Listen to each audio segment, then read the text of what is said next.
लाडली लाल की जय। श्री सद्गुरुदेव भगवान की जय। राधा बाबा द्वारा लिखी गई आस्तिकता की आधारशिलाएं। अब आगे जो परिस्थिति आवे हम उसका स्वागत करें। हम ये अनुभव करने की चेष्टा करें, सारी शक्ति लगाकर विश्वास करें कि जो भी परिस्थिति भगवान की ओर से हमारे सामने रखी जा रही है उसके कण कण में लौकिक पारलौकिक हमारा मंगल ही मंगल भरा है। हमारे लिए जो अत्यंत आवश्यक परिस्थिति है भगवान के द्वारा उसी का निर्माण किया गया है। भगवान अपरिसीम करुणामय है। उन्हें ठीक पूरा पता है कि हमारे लिए कौन कौन सी परिस्थिति होनी चाहिए और यह सब सोच समझकर ही सारी परिस्थितियों का निर्माण भगवान ने किया है। अबोध बच्चे को क्या चाहिए इसका निर्णय ठीक ठीक उसकी जननी ही करती है और तद अनुरूप व्यवस्था भी करती है। इसलिए जो परिस्थिति आवे उसका हम स्वागत करें। यही प्रत्येक परिस्थिति में भगवान के मंगलमय विधान को देखना है। भगवान के सौहार्द पर विश्वास बढ़ाएं। किसी वस्तु के अभाव का अनुभव होने पर ही कामना का उत्पन्न होती है। लोभ में और काम में इतना ही अंतर है कि लोभ उस वस्तु की सत्ता का अनुभव कराता है और परिवर्धन की मांग करता है, और कामना वस्तु के अभाव की अनुभूति कराती है और उसकी पूर्ति की अपेक्षा रखती है। यहाँ भी भगवान के अनंत सौहार्द पर यदि हमारा सचमुच विश्वास हो जाए तो हमारे मन में आएगा कि क्या भगवान के पास किसी वस्तु का अभाव है जो भगवान हमें नहीं दे रहे हैं। असल में जो वस्तु हमारे पास नहीं है उसकी सचमुच हमें आवश्यकता ही नहीं है, इसीलिए भगवान ने हमें वह नहीं दी है। यहाँ की माँ भी, लौकिक ममता से पूरित माँ भी अपनी शिशु के लिए आवश्यक वस्तु की व्यवस्था बिना ही मांगे करती है। अनंत माताओं के हृदय का संपूर्ण स्नेह एकत्र कर लेने पर भी भगवान के स्नेह सागर की एक बूंद के बराबर भी नहीं होता। वे परम पिता परमात्मा क्या हमें आवश्यक वस्तु नहीं देते? सारांश यह है कि भगवान के सौहार्द पर विश्वास बढ़ावे तो स्पृहा वासना क्षीणतर होते होते सबकी सब सर्वथा विलुप्त हो जाएंगी।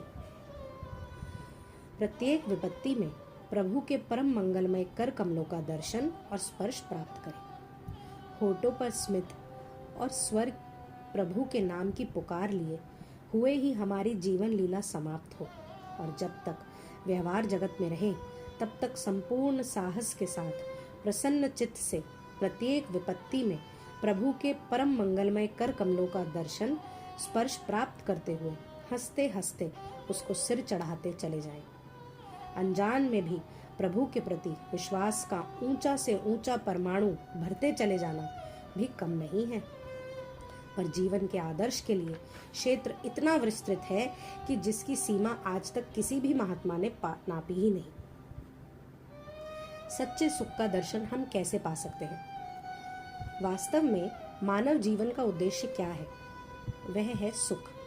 वेदांत की बड़ी बड़ी पद्धति के द्वारा लोग सचमुच यह निर्णय करते हैं कि मनुष्य के मन में यह सुख की वासना है क्यों, और अंत में इस निर्णय पर पहुंचते हैं कि आत्यंतिक निरअतिशय सुख उसका स्वरूप है। उससे उसे अविच्छिन्नता का भ्रम हो गया है और वह उसी से तदात्मय करना चाह रहा है। इसलिए उसके अंदर सुख की अभिलाषा निरंतर बनी हुई है। जिस क्षण से सुख दुख का अनुभव करने वाली हमारी बुद्धि जागरूक हुई होगी तब से लेकर आज तक जितनी चेष्टाएं हमने की है उसके अंतराल में आत्यंतिक निरतिशय स्वरूप भूत सच्चिदानंदमय उस सुख के तदात्मय लाभ करने की अभिसंधि ही रही है। परंतु अनादि अज्ञान के कारण हमारे जीवन में भी यही होता आया है कि जो सुख का मूल उद्गम है, सुख का मूल स्रोत है, जो हमारा वास्तव में स्वरूप ही है, वह तो हमारा साधन बन जाता है और साध्य बन जाते हैं जगत के कोई ना कोई अनित्य कल्पित सुख। कदाचित उस स्थिति में हम ऊपर उठ सकते, अपना सारा विवेक बटोर कर श्री कृष्ण को साध्य तत्व बना लेते और शेष जो कुछ भी उनके अतिरिक्त पदार्थ हमको दिखते हैं उनको साधन बना लेते, तो आज हम सचमुच पृथ्वी के सर्वाधिक सुखी प्राणियों में होते। वास्तविक सुख की उपलब्धि हो जाती हमें तथा सारे अभाव सर्वथा समाप्त हो जाते और जीवन में कुछ भी शेष ना रह जाता। प्राप्त करने के लिए।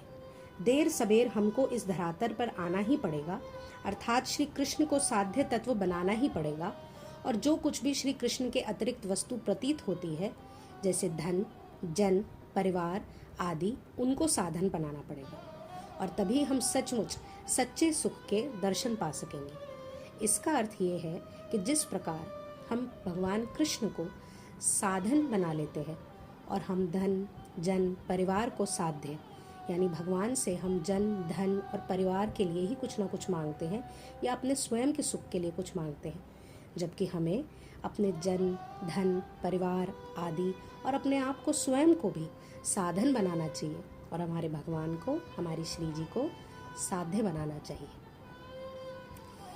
श्री कृष्ण को जीवन का लक्ष्य बनावें। हम अपने जीवन का विश्लेषण करके देखें, आज तक सुख पाने का सतत प्रयास जान में, अनजान में हमने किया है, पर क्या हम सुखी हो गए? आजीवन सुख के लिए निरंतर प्रयत्न करते रहने पर भी, आजीवन सुख की चाह पोषित रखकर भी, आज वर्षों वर्षों तक सत्संग भजन करके भी हम सुखी नहीं हो सके। ऐसा क्यों? सच्चे हृदय से अगर हम पूछेंगे तो हमको यह स्पष्ट दिखेगा कि श्री कृष्ण अभी हमारे लक्ष्य बने ही नहीं।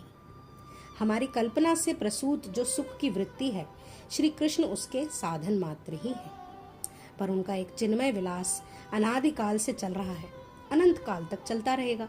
वे इस बात को अच्छी तरह जानते हैं कि मेरे अमुक स्वजन को क्या चाहिए।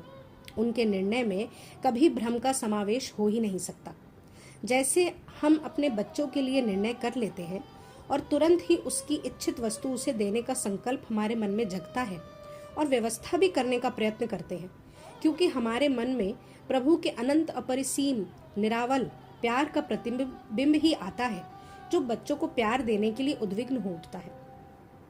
प्यार का स्वरूप ही होता है सर्वथा सर्वांश में, जिसको प्यार करें उसको सर्वथा सर्वोंश में सुखी करने का प्रयास करें और सुखी करता रहे। श्री कृष्ण के स्वरूप में यह प्यार अनंत अपरिसीम मात्रा में अनंत सागर की तरह लहरा रहा है।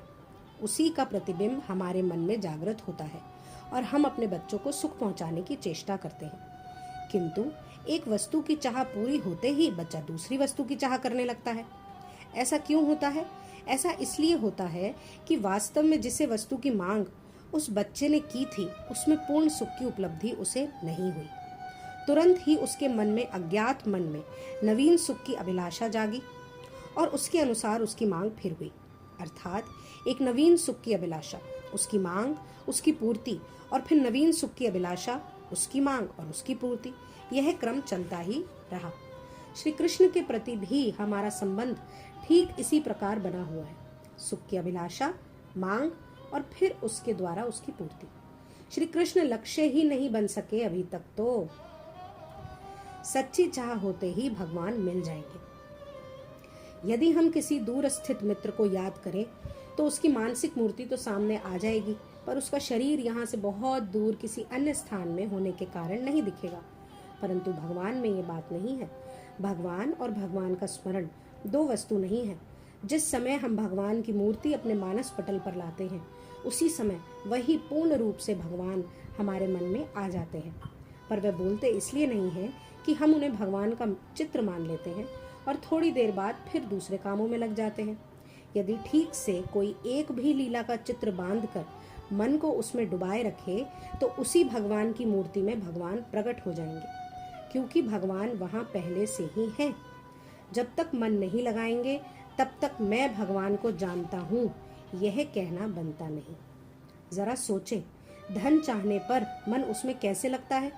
कौन सी युक्ति मन लगाने की हमने किसी से पूछी थी? नहीं पूछी थी। मन की स्वाभाविक गति धन की ओर लग रही थी, क्योंकि धन की चाह थी। इसी प्रकार जहाँ भगवान की चाह है, वहाँ मन की गति उसी ओर दौड़ेगी। धन तो चाहने मात्र से नहीं मिलता, उसके लिए ना जाने कितना उद्योग करना पड़ता है। फिर उद्योग के सफल होने का भी निश्चय नहीं, पर इसमें तो केवल चाह की जरूरत है। हे नाथ, तुम मुझे मिल जाओ। यह चाह होते ही वे मिल जाएंगे। विचार करें, जब भगवान का चिंतन छोड़कर मन दूसरी चीज पर जाता है, तब उसके लिए भगवान से अधिक मूल्य उस वस्तु का है या नहीं? और जब उसकी कीमत हमारे मन में ज्यादा है तो भगवान क्यों आएंगे? यह सर्वथा सत्य है कि सच्ची चाह उत्पन्न होते ही वह मिल जाएंगे। चाह होते ही भगवान उस चाह को पूर्ण कर देंगे। श्री राधा श्री राधा श्री राधा।